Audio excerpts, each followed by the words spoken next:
Customer is a god. Is this a phrase that many companies adhere to? But in reality, it's not true. Customer is just people that we need to understand thoroughly and give them what they want. Good morning, honorable judges. I'm Banason. I'm here with my colleague, Badi, Pochu, and Panya. We're from Thammasat University, proudly representing Thailand. And we are honored to present our vision on the way forward of Porsche and its customer-centric problem. Now, let's look into the background of Porsche. It was founded in 1931 and headquartered in Stuttgart, Germany. It was famous for selling luxuries and sport cars, and also well known for its high good reputation customer satisfaction. Its key market is in China. Thereby, they entered China as a subsidiary in 2001. And let's look at their ranking. In three main influential indexes, Porsche ranked on the third place in SSI study, which is for customer satisfaction in services and deal. It might look good, but they're actually very far from the first place. Secondly, they ranked 10th on the DAS index, which is an index for dealer satisfaction. And lastly, they ranked first place on the Appeal index, which is an index for satisfaction of vehicle performance. Now, we can clearly see the picture that Porsche is famous for the vehicle performance, not their performance of services and deal. And now let's look into the core problem. That it could not reach the customer-centric goal because the dealers have no power. They could not offer realistic, reasonable compensation for their errors. And for specification, they could not contact the production side directly to make changes or order more part supplies. And secondly, there's no transparency in the process of dealer, as the customer could not know why the errors happen. To sum up, the objective is to understand the needs and wants of customer, or to be customer-centric. And key question here is, how can we provide them with their needs and wants? Which we propose our strategies, fair and square, which will impact in retaining satisfied customer. Secondly, transparencies, which will impact in improving dealers' performance. And that's all for the overview. Now, I would like to give the stage to my colleague, Pochu, to talk about the first strategy. Thank you so much, Banason, for the overview. Now, I would like to suggest the company to implement the first strategy, which is called fair and square. And just like the name suggests, we want the company to be fair with the customer, especially when there is a problem. Company should always be responsible and compensate if needed to the customer fairly. However, Porsche in China failed to practice customer-centric, which is the essential strategy for the company. And why do I say that Porsche cannot live up to the customer-centric? That is because there is a customer named Paul, and he purchased a car from the company, but he was treated unfairly because he met with a lot of problems during the process of buying, and he even got the car that he didn't want it in the first place. So it also led him to record his frustration in the audio on the service certification platform of the company. Here we can see that the solution that provided by the company to settle with the customer does not work at all. And so the question remains is how to solve this problem effectively. Surely the answer is that the company should change the system to provide fairer solutions. And now let me show you the solution that offered by the company, specifically offered by the salesperson named David, who in direct contact with Paul, the customer. The three solutions that provided by David here are unreasonable and unfair to the customer Paul, because like the first one, he offered to install the camera, but he did not take into account the cost of taxation, and the customer has to bear it by himself. And the second solution is that the customer can use the current car, which is the wrong order, and wait and exchange the new car later, but the customer pay for the depreciation cost. And last one is that the customer can cancel his order, have his deposit money back, but without any interest at all. From customer standpoint, he seen this as the unfair and unreasonable solution for him when the company make a mistake. So instead of offer solution like this, the company can offer the alternative solution. One is that the company can offer extension of warranty right away without mentioning installing the camera if the company or the salesperson are not sure if they have to pay the cost of tax or not. And on top of this, the company can also offer the free cleaning service for customer for 1 year. The second one is that the customer can use their car and exchange the new one, and they do not need to pay for the depreciation cost. And the third one, the customer can cancel his order, have his deposit money back, but with the interest rate that reflect with the inflation rate. And lastly, most importantly, the company should always ask the customer, because incorporating customer idea perspective can make the company do the right thing and offer the right product, offer the right solution for the customer as well. And it shows that the company value and listen to customer opinion.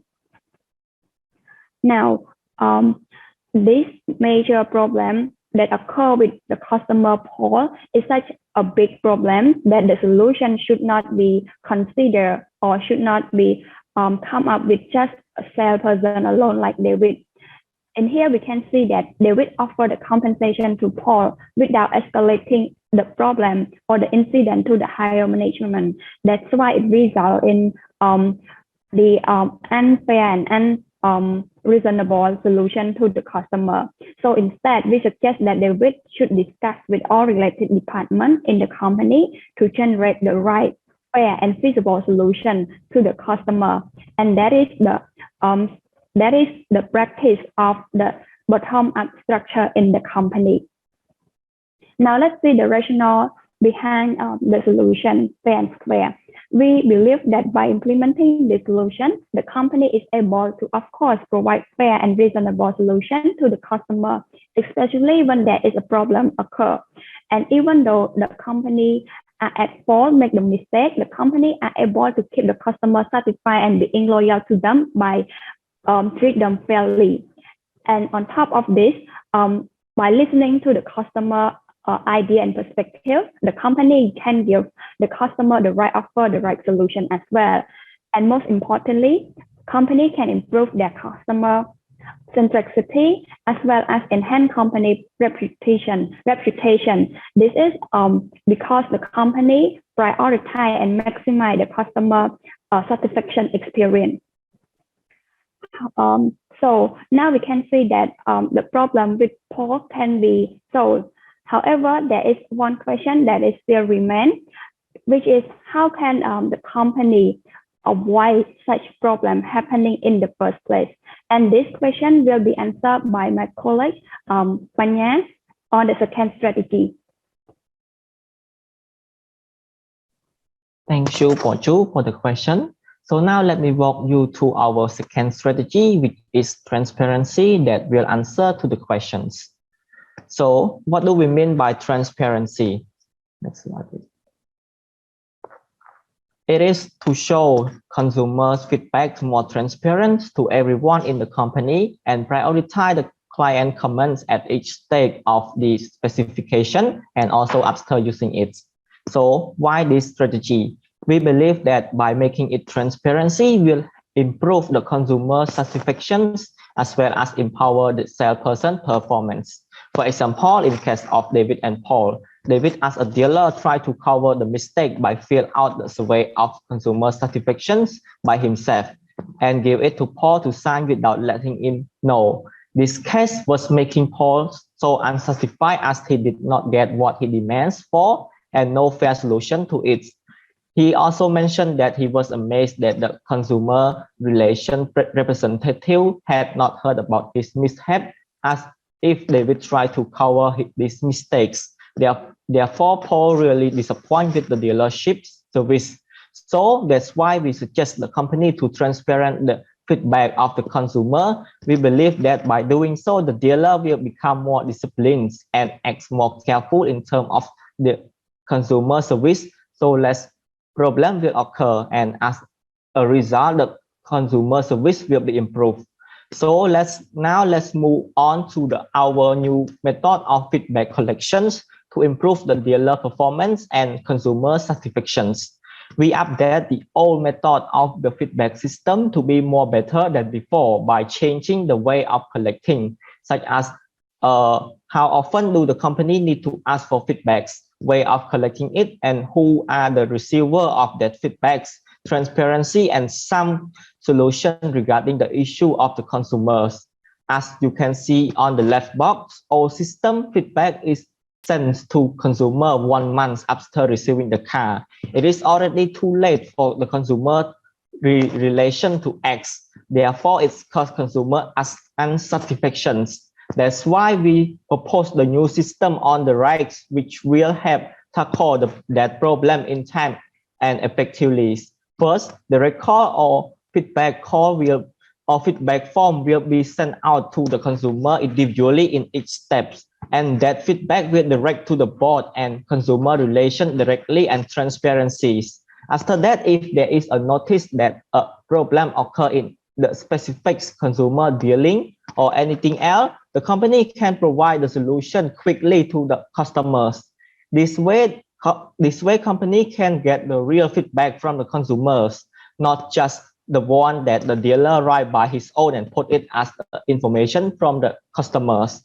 So after talking about the feedback systems, let me explain more on how the data collects and how the company can analyze those data to make it more easy to see and use.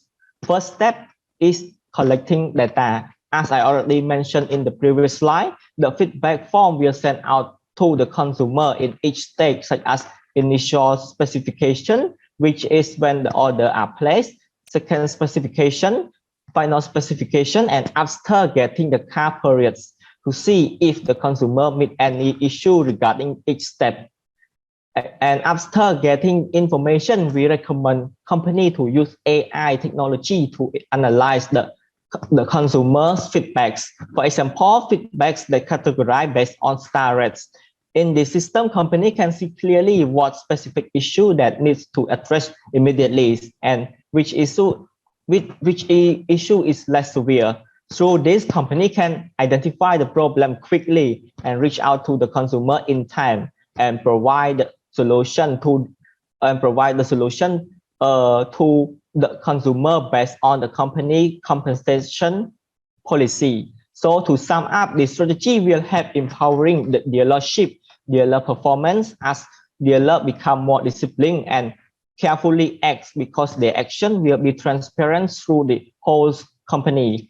Therefore, the problem will solve quickly, and we believe that it will improve the consumer satisfaction as well. And that is all for our second strategy. The conclusion will be presented by our colleague, Buddy. Thank you.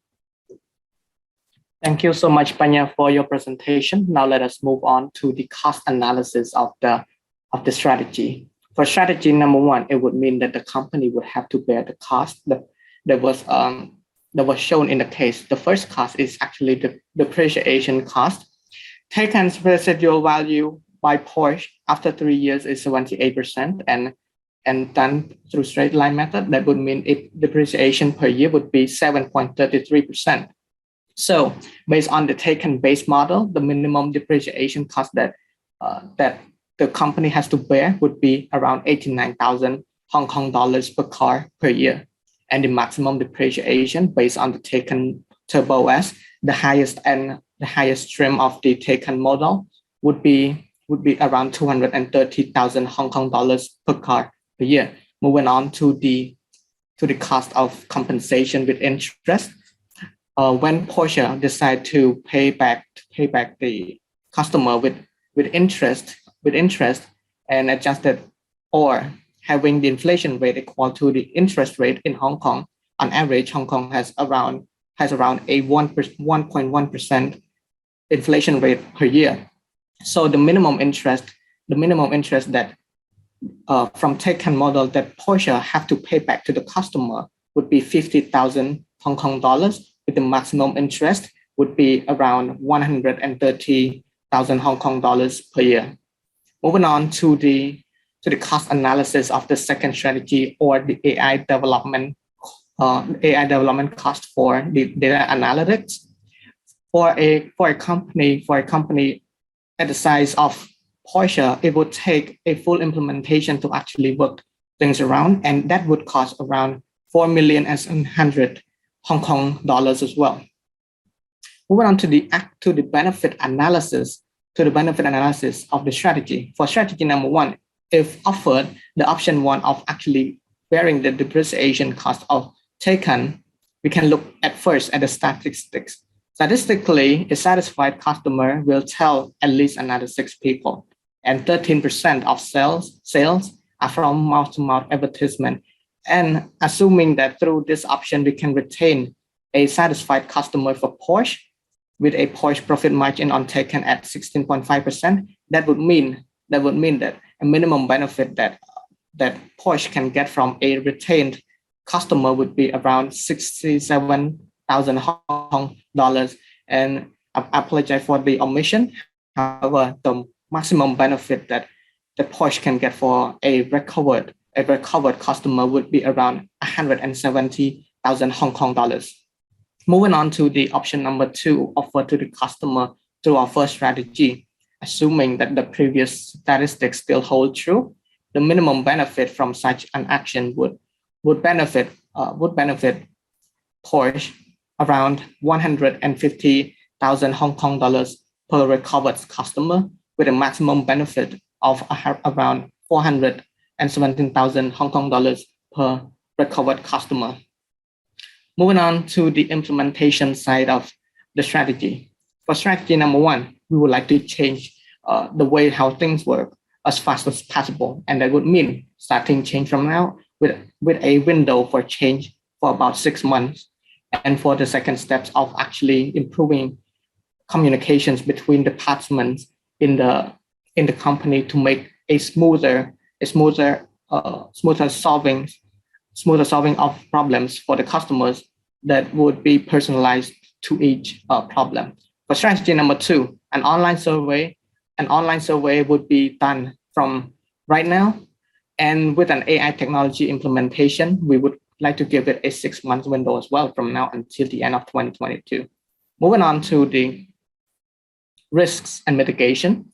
The first risk that we have identified through the first strategy, we might have reduced revenue, and the probability is high, whereas the severity can be quite low, because through bearing such costs, it would mean that we have a higher chance of retaining a satisfied customer, and those satisfied customers would then return us with benefits.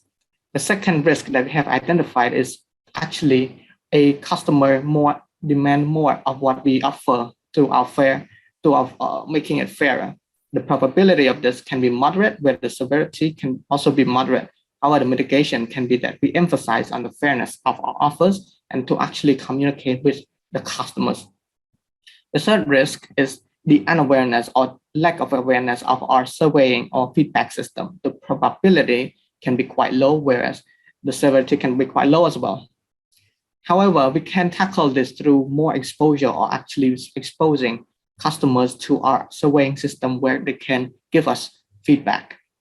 Moving on to now, let us do a synopsis of what have been presented so far. What is our objective? Our objective is to understand the needs and wants of customers and to actually deliver it to them. Key question is, how can we actually provide those needs and wants to them? And what are our strategies? The first strategy is fair and square, and we aim to actually retain certified customers. And our second strategy is transparency, and it is aimed to actually improve dealers' performance at solving problems with customers as well. This has come to the end of our presentation, and we would like to now welcome questions. Thank you. Thank you very much, team from Thammasat University. I would now like to invite the judges to ask questions. Please remember to leave your feedback or comments for the feedback session, and just focus on asking, short and concise questions at this time. Judges, please go ahead and ask the first question. Okay, let me start the first one. So thank you for the presentation. So one question, in terms of the like allowing the customer to continue to use the car and without charging them the depreciations, so that seems like a costly one. So have you considered any other alternatives?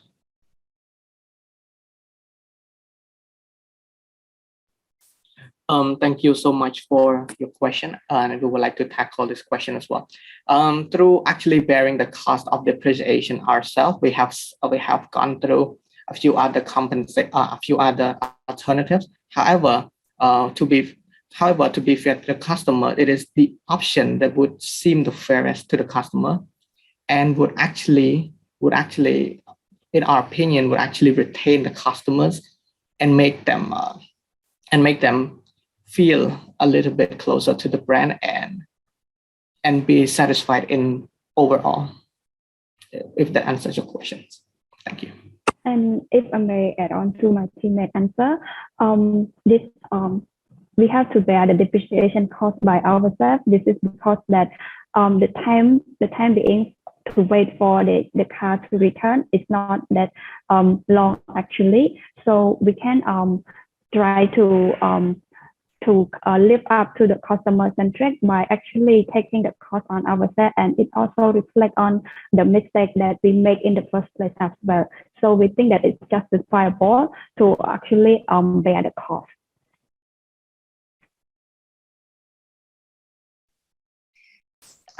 My question is then, you have quoted the references, right, in terms of like the dealers' satisfaction and the sales satisfaction. Have we also thought about like how are we using those data and to understand what our competitors are doing? So have you factored in those in your strategic recommendations?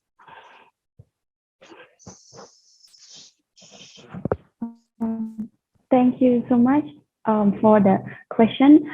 Actually, by using the AI to analyze the data, we also think that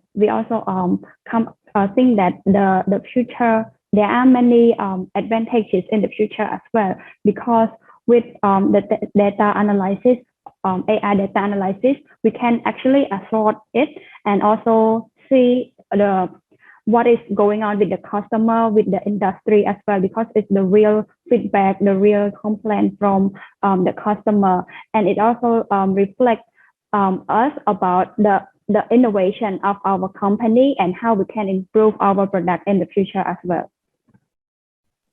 If I may add on regarding what our competitor do, regarding the Lexus brand, another Japanese luxury automobile brand, they offer kind of similar policy that we have set right now, where they let the customer actually ride the car, and they would take it back in and give them a new car, and they bear the depreciation cost and such. Thank you, if that answers your question.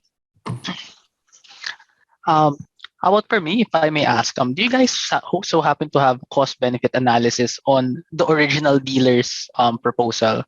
Because or do you think that there's a proposal that's actually beneficial to the company or a loss to a company?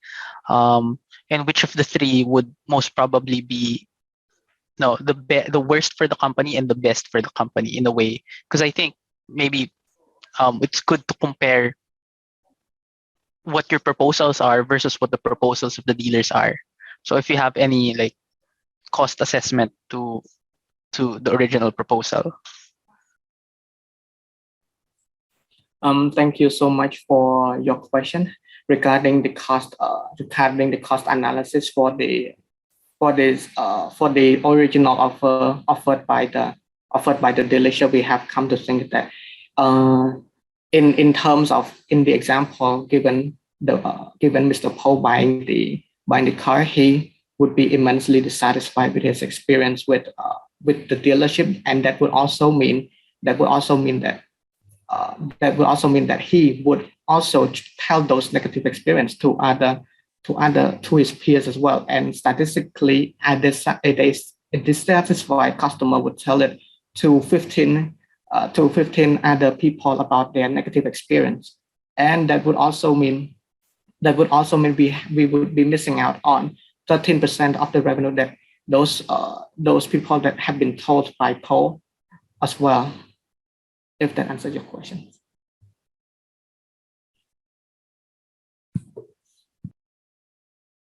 Your proposal is to increase the frequency of customer feedbacks and use those feedback information, right? There's a huge dependency on customers will give us feedback. So have we factored into your risk considerations, and how are we going to kind of like mitigate or ensure that we're getting good quality information just through your recommendation?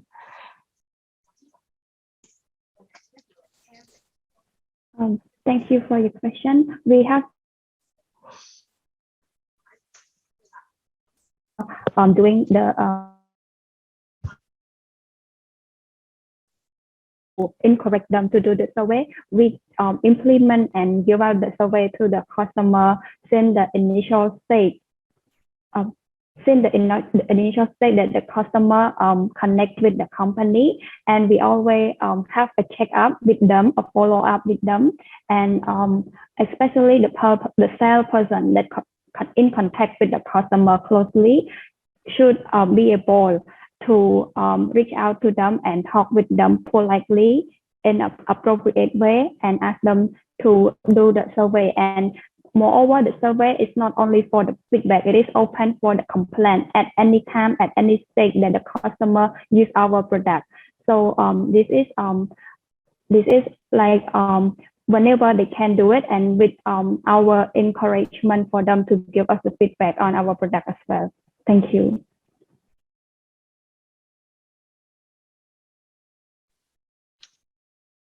Is it okay if we go back to the cost and benefit set of slides? Please go back to there. So, okay, I may have just missed it, but can I get to know how you calculated the benefit? It's projected revenues, right? Projected revenues, and how were you able to please go calculate the projected revenues? There, for example, there benefit potential revenue minus depreciation cost. Can I get more details about how you calculated potential revenue? Thank you for your question, and I would like to tackle this question as well. We project this benefit as a monetary benefit framework where we assume that through the success of the option one, we offer to actually bear the depreciation cost, we would retain a satisfied customer. And statistically, a satisfied customer will tell at least another 6 people in a conservative manner. Whereas we have found out that 13% of sales from across the products are actually from mouth-to-mouth advertisement, and the profit margin of Taycan, the specific model that is mentioned in the case, is 16.5% by Porsche. So that would mean that we, based on the minimum benefit, based on the base model of the Taycan, which is around 1,224,000 Hong Kong dollars, that would time by the Porsche profit margin times by 13% and times by 6 people, and that is how we come up with a minimum benefit for a recovered customer, while the maximum benefit of around 170,000 Hong Kong dollars per recovered customer, we just base it on the price of the highest end model of the Taycan model, which is the Taycan model, Taycan Turbo S, if that answers your question.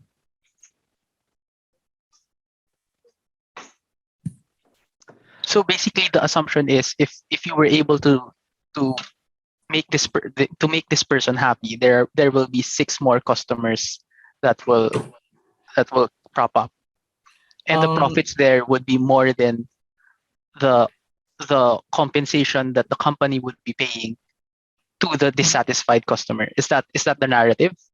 The narrative would be that it won't be all 6 customers, but 13% of those 6 people will actually proceed to buy our product, and that is our assumption. It's not actually the whole 6 every 6 people. Thank you. 13%. Thank you. Thank you. And in terms of the customer communications, and you do see you do raise that you are doing like an online survey. Given the target segments for Porsche is probably the high-end segment, so have you considered other ways of like a customer engagement? And do you see the online survey is the best one?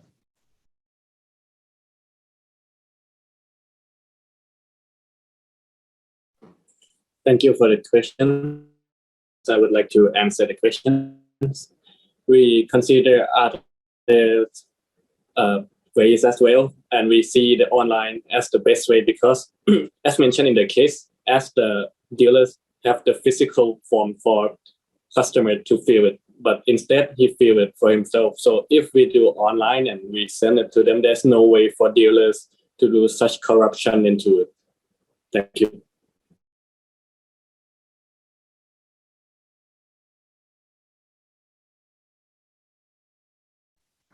Thank you.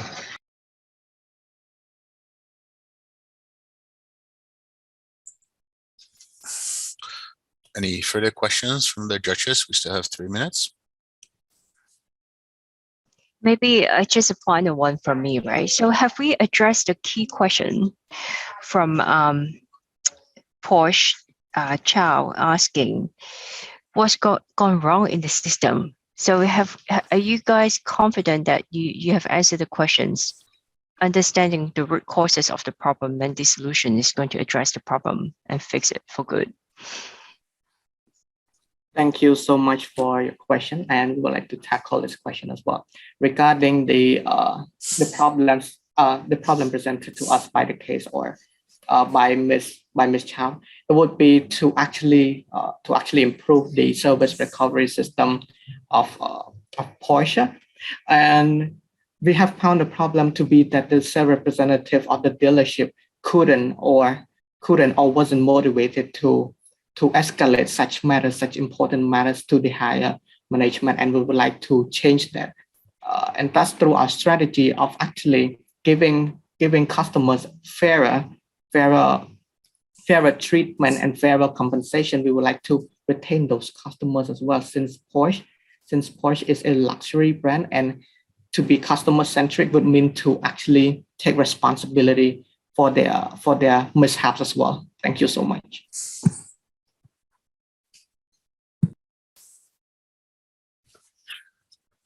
Okay, thank you. If there's no further questions, let's end the Q&A here. Thank you very much, students. Thank you, judges. I would now like to ask the judges to stay in this room to deliberate. Everyone else but the judges, please move to the waiting room.